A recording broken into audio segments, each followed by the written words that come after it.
tendo em vista que a nossa vida é digital e a medicina também é digital. Então, o estilo de comunicação deveria acontecer em todas as áreas do conhecimento e não era de se esperar, não era de se surpreender, né, que isso também fosse aparecer no ensino.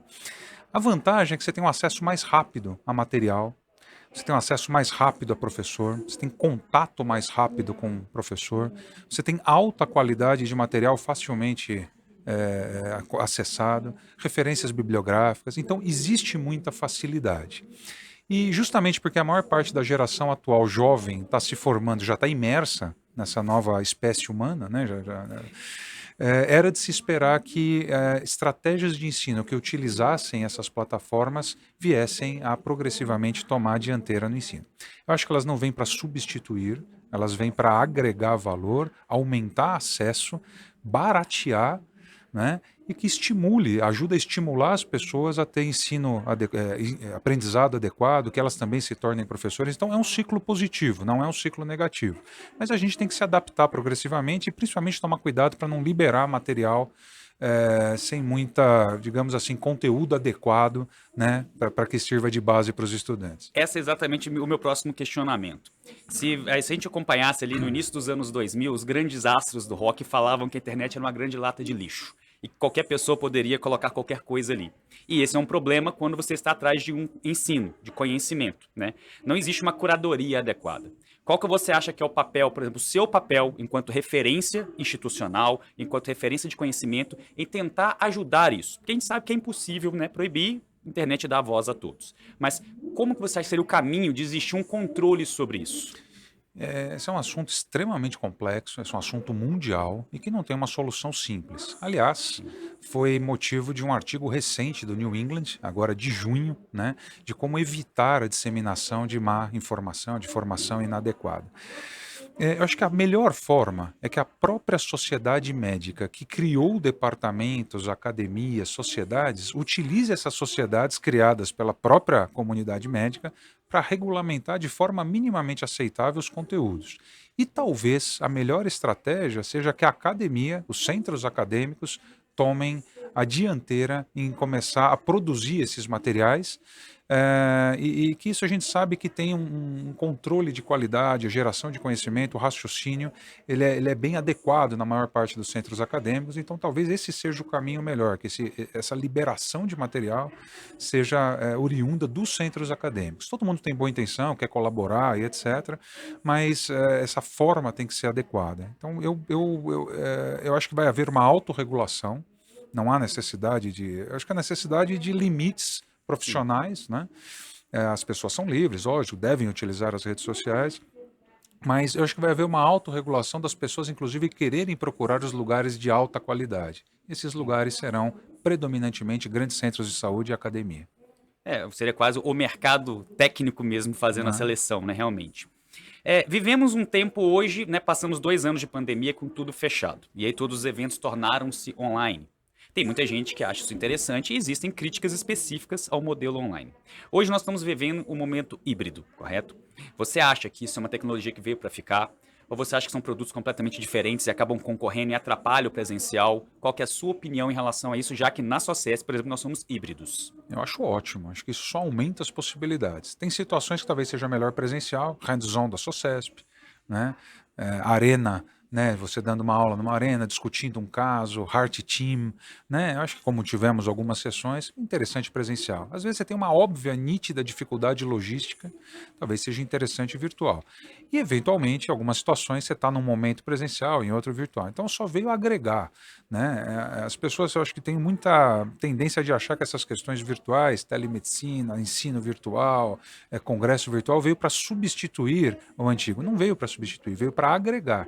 Né? Então agora a gente tem mais oportunidade. Você tem mais oportunidade que tinha dificuldade de logística de vir. O professor com Covid consegue vir dar uma aula. Tive 2 colegas, inclusive, dessa semana.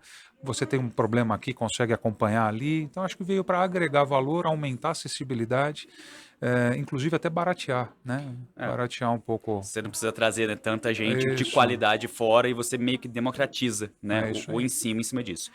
Existe um viés de preconceito muito grande das sociedades em relação às mídias sociais, correto?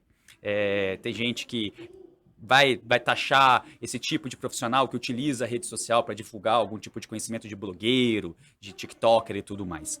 Você entende que realmente isso é um problema para nossa medicina atual? A gente está vivendo aí uma epidemia de pessoas que estão um pouco fora do tom, vamos dizer assim, ou não? Isso para você é uma coisa até que vem a agregar, que até exagerem um pouco mais agora, mas que isso aí vai nos dar os limites mais adequados dos próximos anos, que já que é inegável essa tecnologia estar junto da gente. Tem alguns aspectos interessantes das mídias sociais. Os positivos é que você pode colaborar demais para a melhoria da saúde da população com orientação. Um segundo positivo é que o conteúdo médico sai extramuros. O conhecimento ele é universal. Né? Quem aplica, quem pode prescrever, é óbvio que é um profissional certificado, mas o conhecimento ele deve ser universal. Isso também se consegue se disseminar, isso é importante, para que as pessoas tenham crítica, conhecimento. E também tira um pouco essa sensação de isolamento que os pacientes têm, cada vez mais piorada aí com a pandemia.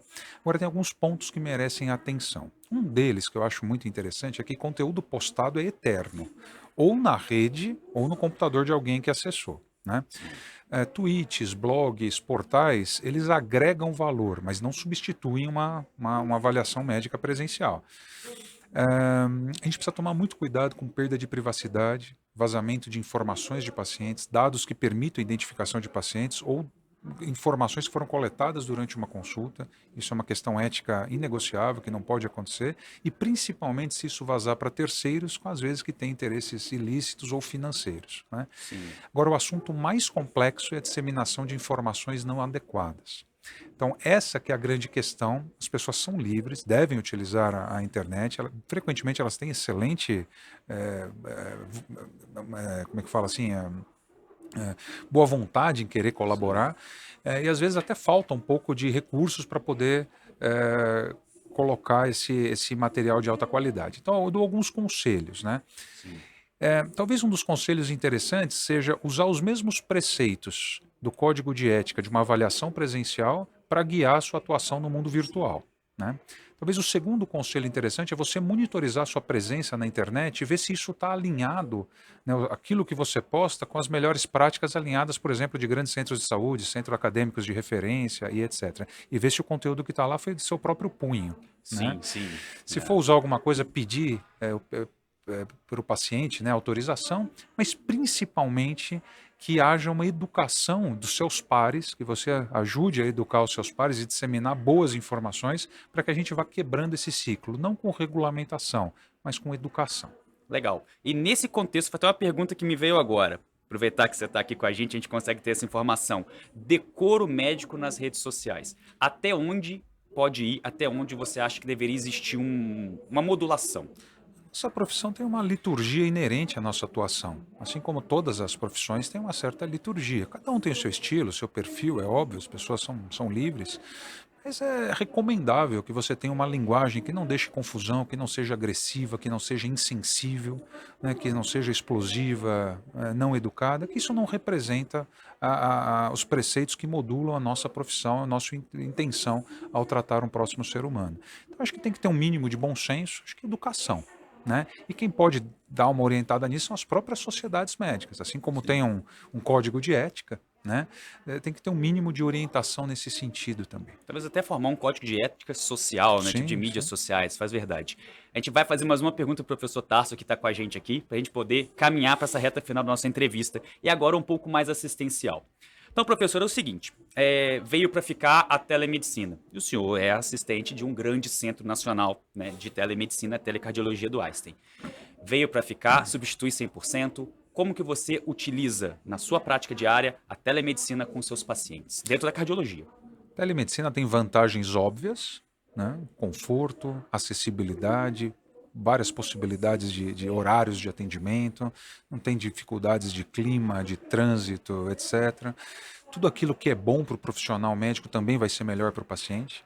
Tem uma vantagem que é esquecida das pessoas. Durante uma atuação de telemedicina, o profissional de saúde volta a ser o centro do sistema de saúde, o centro das atenções, e não só um pedacinho de longo processo, né, que o paciente passa quando chega no sistema de saúde. Você fica olhando no olho do paciente o tempo inteiro. Isso é uma coisa que as pessoas não é tão óbvio. Você não tem outras atividades fazendo, não sei se já teve oportunidade de ver uma atuação de um colega em pronto-socorro, ele tem 10 coisas a fazer ao mesmo tempo, né? É interrompido o tempo inteiro, etc. Na telemedicina, em geral, você só está com aquela atividade, você não faz mais nada enquanto não interrompe aquilo. Então, e para o paciente também tem um certo conforto. Então, isso não é tão óbvio e tem uma série de vantagens. Agora, tem desvantagens óbvias de você não ter todos os recursos disponíveis para resolver uma situação. No entanto, não precisa ser tudo naquele momento. Você pode iniciar uma avaliação por telemedicina e complementar a posteriori. Às vezes, isso é suficiente para já resolver a questão. Então, a mensagem é: cada caso você precisa ponderar. Óbvio que cardiologia ela funciona melhor com uma teleinterconsulta. Sim. Né? Agora, uma direct to consumer, quer dizer, uma atuação direta de você com o paciente, numa queixa cardiológica, você vai ter pouco poder de resolução em boa parte das queixas. Uma dor torácica, uma dispneia agudamente manifesta, uma palpitação com sinais de alerta, uma síncope, você não vai ter, sem estar presencialmente, todos os elementos necessários para ter uma alta probabilidade pré-teste de uma alteração e baixa de outras para chegar a uma conclusão diagnóstica. Então, é óbvio que isso vai implicar uma avaliação presencial. Mas você já pode pelo menos direcionar adequadamente. Então, sempre há ganho de você aproximar o profissional de saúde do paciente por telemedicina. Não significa que você vai resolver completamente, mas você dá uma orientação adequada, incentiva a ida a uma avaliação presencial, complementa essa avaliação a posteriori, já ganha relação médico-paciente, então sempre traz vantagem. Como é que eu uso no dia a dia? Conforme demanda, né? Pacientes eventualmente podem presencial, eventualmente podem remoto, a gente complementa, etc. Então, caso a caso. A telemedicina não veio para substituir nada, veio para expandir possibilidades para os pacientes, principalmente, terem mais acesso, mais orientação, mais proximidade do profissional de saúde. Perfeito. Bom, queria agradecer a participação do Eu que professor agradeço. Tarso, brilhante participação, e você que acompanha aqui a Rádio Socesp, continua com a gente vai ter muito conteúdo, não só hoje, amanhã e sábado. Então, muito obrigado à audiência aí, obrigado, Tarso. Obrigado, prazer estar com vocês.